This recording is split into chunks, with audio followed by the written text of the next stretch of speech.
Hey guys, Jeeps here, and welcome back to Tribes Ascend! So, today we're going to take another post-Accelerate patch look at a class, and of course, because we have to, it's going to be the Doombringer. Now, I don't actually have any of the new stuff unlocked for the Doombringer, but I have played around with them all in target practice, and this is the one class I feel pretty comfortable giving my opinion on in general. So let's do a rundown. I'll give you a basic look at how they all work, and then I'll leave it all to you. So first of all, what did we get for the chain gun? Well, now in addition to the chain gun, we have the chain cannon. Chain cannon has a slightly lower rate of fire, but higher damage. Now, this higher damage translates to, instead of doing 100 per tick before fallout, it does 120. So while it does have a slower fire rate, it's still pretty damn good. And 120 per tick is really nice. You will down a capper in no time. Again, lower fire rate means a little bit less forgiving, but each hit packs that much more of a punch. It's worth noting the chain gun was the one automatic weapon not nerfed in any way in this patch. Its damage fall-off distance wasn't increased, its damage fall-off number wasn't increased, or decreased, sorry. Obviously, there's no reload time on it.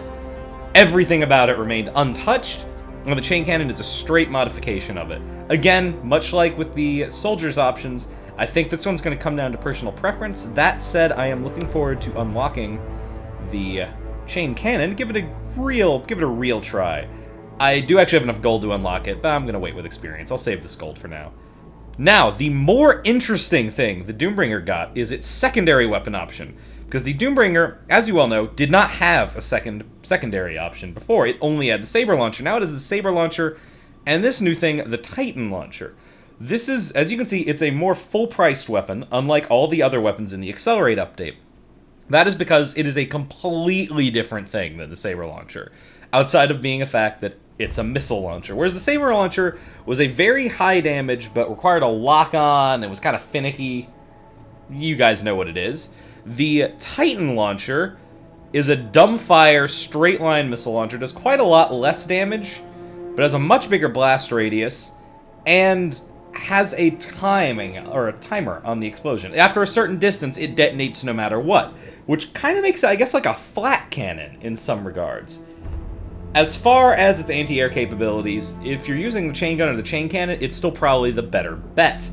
However, I can see this one coming down to personal preference again as well, because the Saber Launcher isn't exactly the most popular weapon to begin with. It's not bad at what it does, but it can only do one thing, really. I mean, you can lock onto people in the air occasionally, but you can't count on that. And it can be handy for taking out vehicles, but with, like, say you've got a Beowulf and there's two people on it and they know what they're doing, you'll never hit them with a missile. They will always chain gun them down, and a good strike pilot can evade them.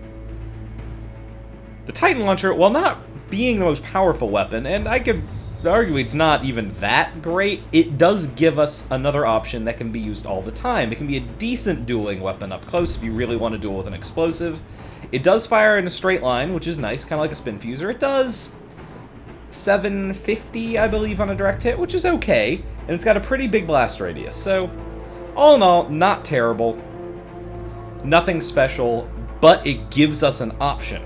However, it's worth noting, on one last note with the Saber Launcher, with the nerf to spotting in this patch, namely, you now have to have your reticle closer to the opponent when you hit Alt, or whatever you've bound it to spot them. The Saber Launcher always was kind of nice because it could pick up people before you had a HUD icon above them, which can make it now easier to spot them, now that spotting requires you to be much closer to the target. So honestly, it could be nice for that, because spotting is very important on defense. Lastly, the Doombringer got a new belt item, the Defective Frag, which is a hilarious name. It's pretty much the Frag Grenade XL. I don't know exactly the comparison, but the description is it's a frag grenade with a larger radius, which is the Frag Grenade XL, effectively. Again, this one I don't see being all that useful for the same reason the Frag Grenade isn't all that useful, they're not mines. When you're playing a class that's only real skill is being on defense, it's hard to argue why you shouldn't use mines. The Defective Frag is maybe better than the regular frag. It is lower damage, though. But again, mines. That's it. You should be using mines, probably. Alright, well, let's take a look and just give you a visual on how these all work. Alright, guys. Training time. So first off, the chain cannon.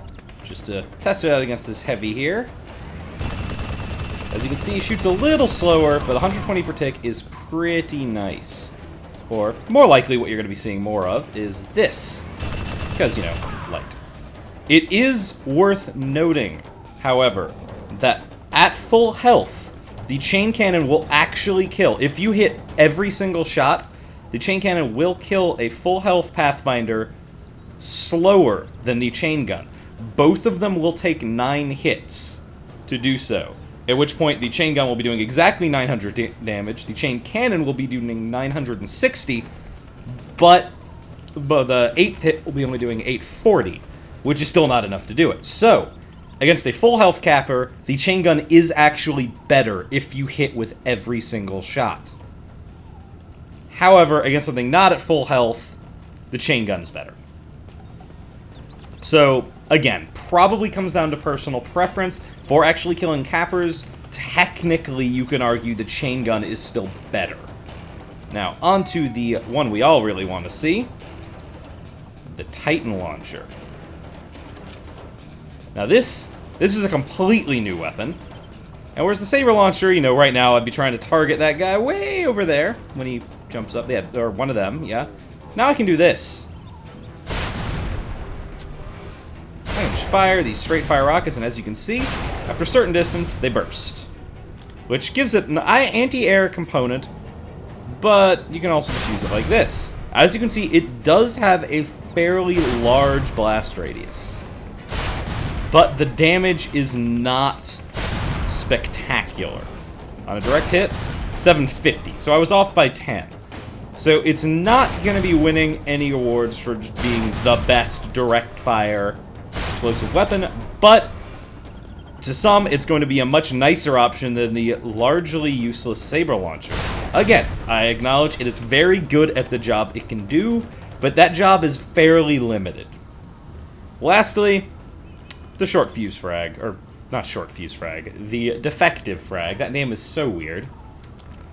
You will probably never be using these. But hey, larger blast radius, but 700 damage. So it does the same damage as the mines. More or less.